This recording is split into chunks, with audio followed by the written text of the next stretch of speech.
여러분들 직장에서 꼰대 만나기 싫죠? 학교에서 꼰대 만나기 싫죠? 연애에서도 꼰대 만나기 싫은 거거든요. 안녕하세요, 여러분. 오늘은 남사친, 여사친 문제에 대해서 이야기를 해볼까 합니다. 이런 이야기들 많이 들어보셨죠? 한밤중에 다른 여자랑 전화를 하는 남자. 그리고 나랑 데이트를 하기로 했는데 그런데 남사친이 이별을 했다고 달래주러 가는 여자. 남사친, 여사친 문제로도 많은 분들이 마음 고생을 굉장히 좀 심하게 하시고 이별을 겪으시기도 해요. 그리고 내가 차이듯 차는 경우도 있고 반대로 오히려 내가 차이는 경우도 있고요. 우리가 연애를 하기로 했으니까 너랑 나랑은 정말 최소한 이성관계에서는 나를 1순위로 생각해야 되는데 내가 우선순위에서 밀려난 거잖아요. 밤중에 통화를 할 것 같으면 나랑 해야지. 나랑 데이트를 하기로 했으면 걔가 이별을 했든 말든 나랑 데이트를 해야지. 그런데 밤중에 내가 분명히 기분 나쁠 걸 뻔히 알면서 전화를 한다는 거죠. 그래서 오늘은 남사친, 여사친 문제가 있는 연애, 이별, 재회에 대해서 좀 이야기를 드리려고 합니다. 자, 우선은 이 영상을 보고 계신 분들 같은 경우는 남사친, 여사친 문제로 나를 속썩이는 그 사람을 이해를 못하겠다라는 관점이 있으신 분일 것 같아요, 기본적으로. 그렇다고 하면 오늘 영상에서는 그런 사람들은 대체 왜 그러는 건지, 그리고 그런 사람들이랑 내가 연애를 해도 되는 건지, 그리고 연애를 한다면 내가 어떻게 해야 하는 건지, 그리고 내가 만약에 재회를 하고 싶다면 또 어떻게 해야 되는 건지 이런 부분들을 좀 알려드릴 거예요. 일단은 그 남사친, 여사친이라는 게 이거는 애착 유형을 빼고 얘기를 드릴 수가 없을 것 같은데 불안형 분들이 있고 회피형 분들이 있어요. 물론 애착 유형은 이거 두 가지만 있는 게 아니지만 오늘 이렇게 두 가지만 얘기를 드릴게요. 왜냐하면 이 두 유형이 가장 대척점에 있는 관계거든요. 특히 로맨틱이라는 그런 관점에서 봤을 때 일단 불안형 분들은 되게 로맨틱한 분들이다 보니까 모든 걸 함께하고 싶어하는 분들이에요. 그리고 서로를 1순위로 여기는 연애에 대해서 당연하다라고 생각하는 분들인데 문제가 있어요. 이런 연애를 여러분들이 당연하다고 생각을 하시겠지만 이 관점을 가진 분들은 불안형들밖에 없다는 거예요. 다른 유형들은 다르게 생각할 수 있거든요. 그래서 어쨌거나 불안형들 입장에서는 서로가 1순위라면 그러면 여사친, 남사친 문제로 네가 날 속삭이는 건 잘못된 건데 그런데 이 잘못된 거라는 그런 관점을 모두가 가진 게 아니다 보니까 특히 불안형 분들은 회피형 분들에게 되게 많이 끌리거든요. 그러면 회피형 분들은 이렇게 생각을 안 한다는 거잖아요. 우선은 회피형 분들 같은 경우는 연애가 1순위가 아니에요. 그리고 내가 삶에서 중요한 영역들이 되게 많잖아요. 일도 그렇고 학업도 그렇고 친구도 그렇고 가족도 그렇고 연애도 그렇고 중요한 게 이렇게 많은데 불안형 분들은 이 중에서 연애가 1순위라고 하면 그럼 회피형 분들 같은 경우는 연애도 그 중요한 것들 중 하나예요. 그러다 보니까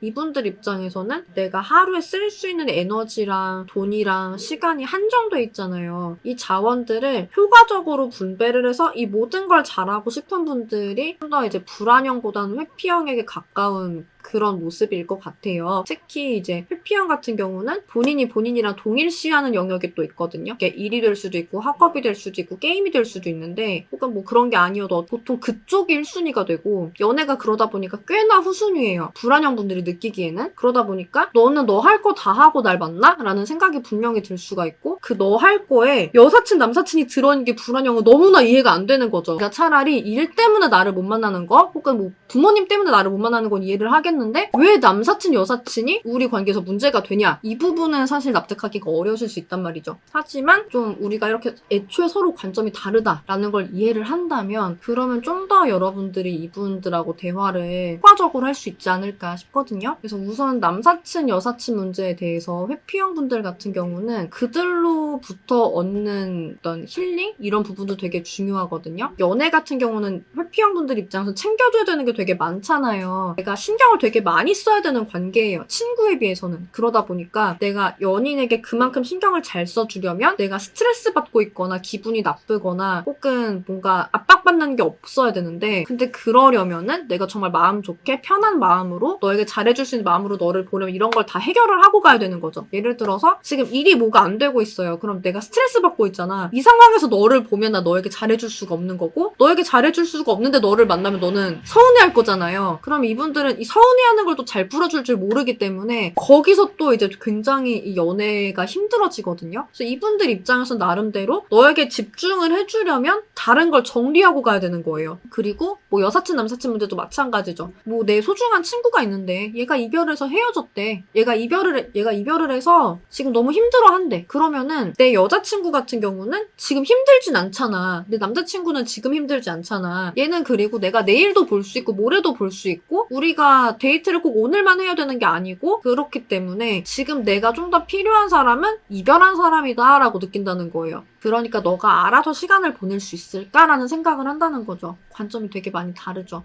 문제는 우리가 이 관점 차이를 좁히지 못했을 때 대화가 안 통하거든요. 그리고 대화가 안 통한다는 건 상처예요. 여러분들 회피형이 이렇게 생각한다는 것도 상처일 수 있거든요. 그런데 어쩔 수가 없어요. 입장이 다른 거잖아요. 그런데 사실은 회피형들도 그걸 알다 보니까 내 생각을 제대로 말을 못하는 경우가 있어요. 왜냐하면 본인들 생각은 정확히 이건데 너를 서운하지 않게 만들려면 내 생각이랑 다른 얘기를 해야 되는데 근데 보통 불안형 분들이 요구를 하는 게 솔직하게 말해달라고 하거든요. 솔직하게 말하면 상처받을 거면 솔직하게 말을 해달래. 회피형 분들은 이게 너무 힘든 거죠. 그래서 서로 관점이 이렇게 다르다라는 걸 불안형 분들도 이해를 해주고 있으면 대화가 되게 원활해질 수가 있고 대화가 원활하지 않을 때 사람들은 상처를 받는다고 말씀드렸잖아요. 이 상처가 누적이 되면 누적이 될수록 우리 관계에는 빨간불이 들어오는 거예요. 악화가 되고 권태기가 오거나 이별이 될 수가 있는 거죠. 그래서 회피형 분들이 이별을 할 때에도 사실은 이렇게 우리의 상처가 너무 누적이 많이 돼 있어가지고 나도 힘들고 너도 힘들 때 그럴 때 이별을 하게 되거든요. 이분들하고 잘 연애를 하고 혹은 재회를 하려면 중요한 부분들은 정말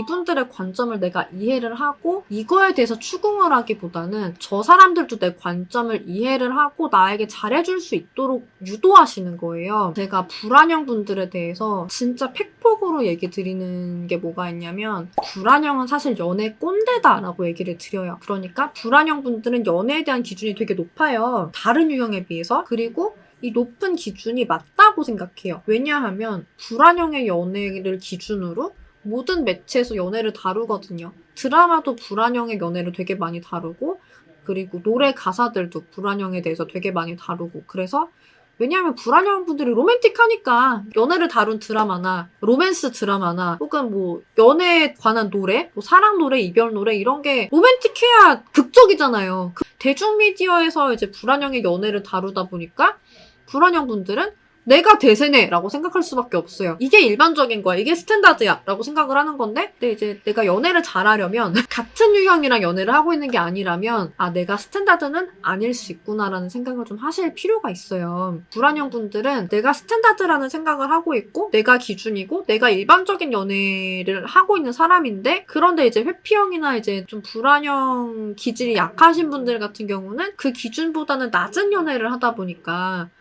그것도 연애야? 라고 한다는 거죠. 또 그렇게 하는 건 틀렸어. 이건 연애가 아니야. 라고 얘기를 한다는 거예요. 그렇게 된다면 그러면 이제 상대분들 입장에서 잔소리로 들을 수밖에 없어요. 결국은 내가 맞고 너는 틀려. 이게 맞는 거지. 라는 말을 하는 게 잔소리잖아요.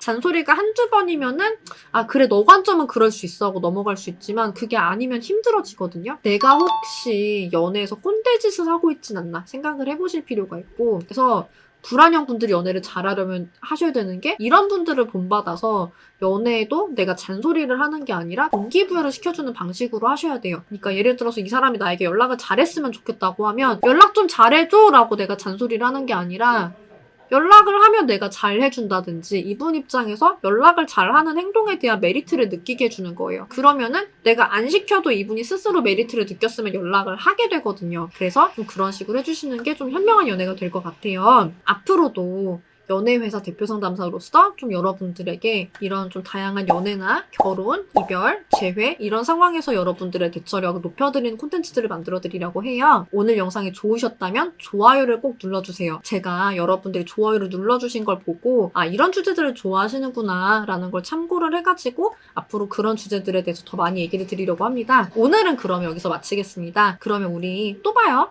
안녕.